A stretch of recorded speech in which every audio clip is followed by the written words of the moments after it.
Hey guys, so it's finally time for the video. Why the Nexus 4 may not be something for you.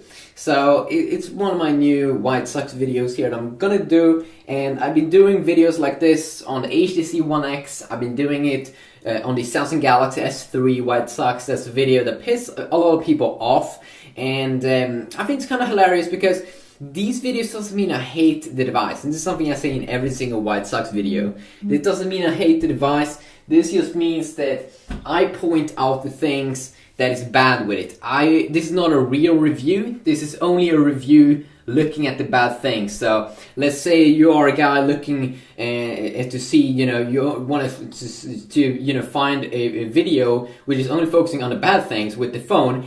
Then this is the video, okay? So in this video, I'm gonna go ahead and talk about the bad things with the Nexus 4 from my perspective. So not a full review. I'm not gonna talk about the good things. There's a lot of good things. Those things is things I'm probably gonna go ahead and talk in another video. And then also I might do a full review where I talk both good and bad. But in this video, only bad, okay? So don't hate before you have heard from what I said. And this is only from my perspective, okay? So let's start off with the first thing that I don't like with the Nexus 4.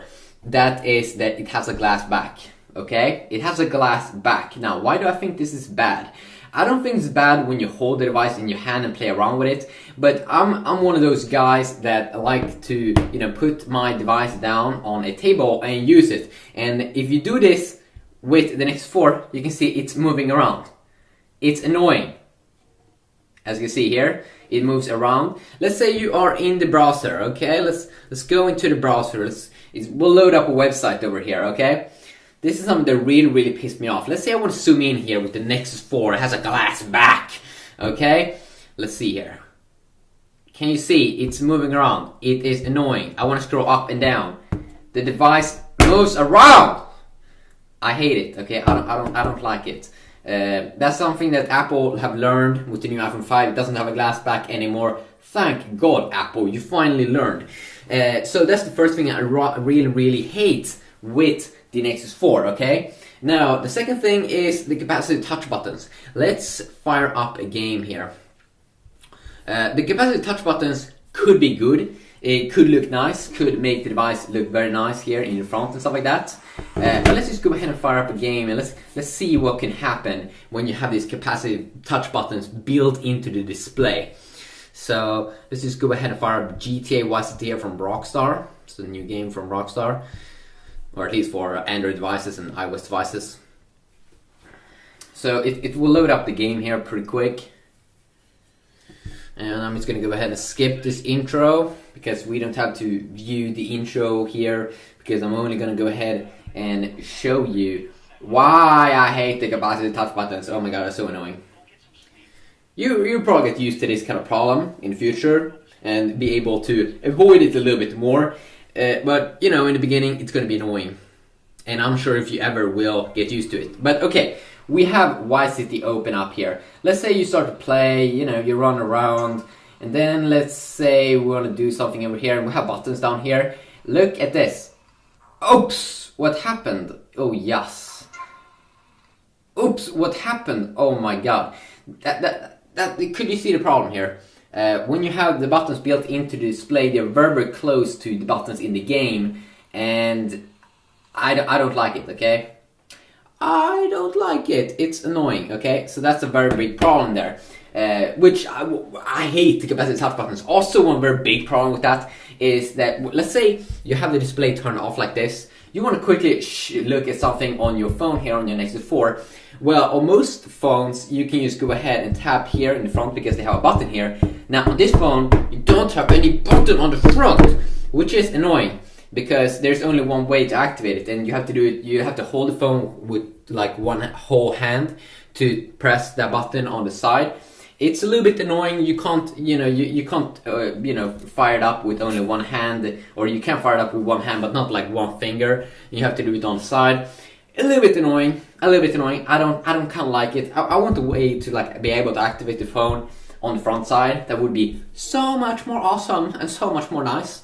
So And that's also one thing why I don't like the capacitive touch buttons. Also, one big problem here with the Nexus 4, which I've noticed, especially in the GTA games. I will of course do more gameplay videos like Counter-Strike 1.6, or actually our CS Portable. We're actually running very good here on the Nexus 4. But some of the very big games from Rockstar, like GTA 3 and Vice City, in performance-wise, they aren't performing as good as phones like the Galaxy S3. You know, I felt some choppiness and stuff like that, and I will do a full review here, especially on Vice City for the Nexus 4 here. I haven't done so, but especially in GTA 3, when you drive a car and stuff like that, you can feel some choppiness here, even though the Adreno 320 GPU that's available in this device should be better than what you get in the Galaxy S3, but I don't like the GPU performance, okay? And the Adreno 320 is, you know, probably most games aren't optimized for the Adreno 320 as with the Mali 400 MP that's available in the Galaxy Note 2, the original Galaxy Note, the Galaxy S2, and the Galaxy S3. So in terms of gaming performance, it's not as nice, even though the GPS should be better. It may get better in the future. Now, also one more big problem here I have with the Nexus 4 is that it only is available in 18 and 16 gigabyte variants. You don't have an SD card, okay? You don't have an SD card. You can't expand the memory. So let's say, you know, you go for the 16 gigabyte variant. You take a lot of pictures, and then you download some 2 or 3 big games. Then you can't do that much more with it because you don't have any more gigabytes. With the Galaxy S2 or Galaxy S3, you have that micro SD card option, so you can insert like a 64 gigabyte card, and then you're good to go. You know, it's chill.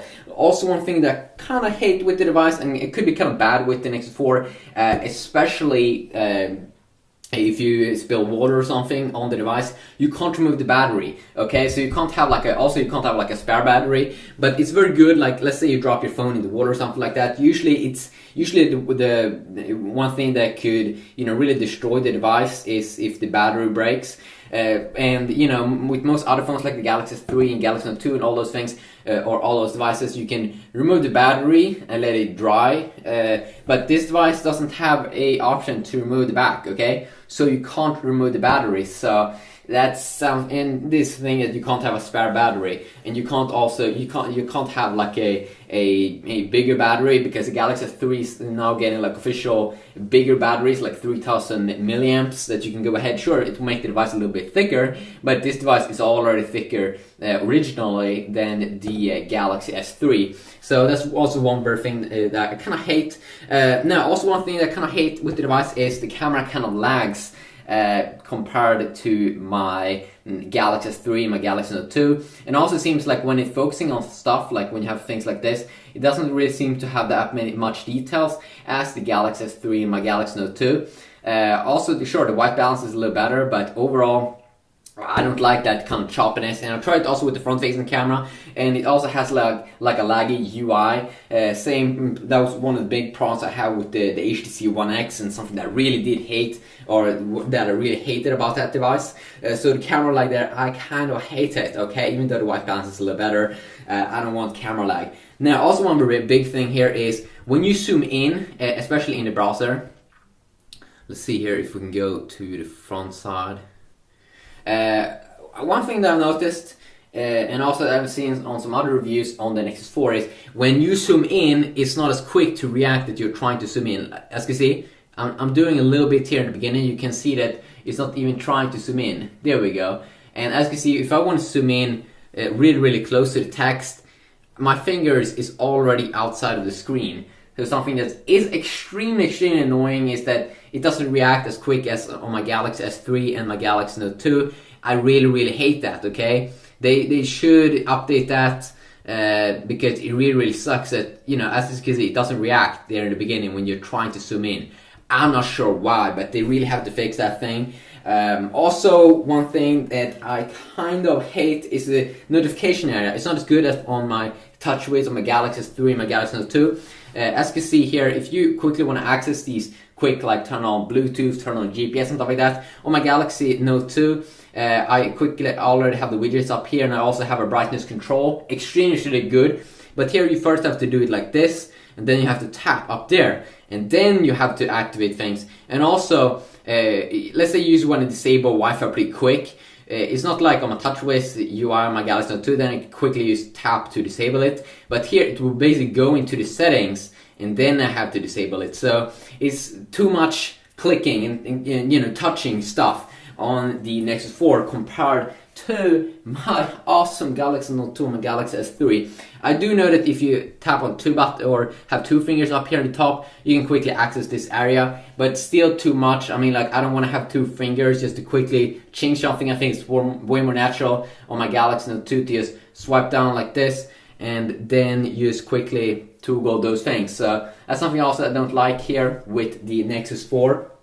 Also, something that I also have noticed a little bit is that this device could have a battery drain issue, but it could also just be the game that I tried out. But I tried out CS Portable, and I was just making it like a 10-minute long video, and the battery went from like 15% to 0% in 10 minutes. And it felt like that was kind of quick battery drain over there, but it could just be the CS Portable, could be something else that's well not optimized. So there you go. Here was my video by why Nexus 4, why it sucks, and the things that I've noticed and personally myself.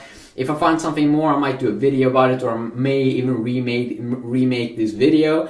But yeah, we will see. Hopefully you have an awesome day right now, and don't hate on me, bro. Peace out.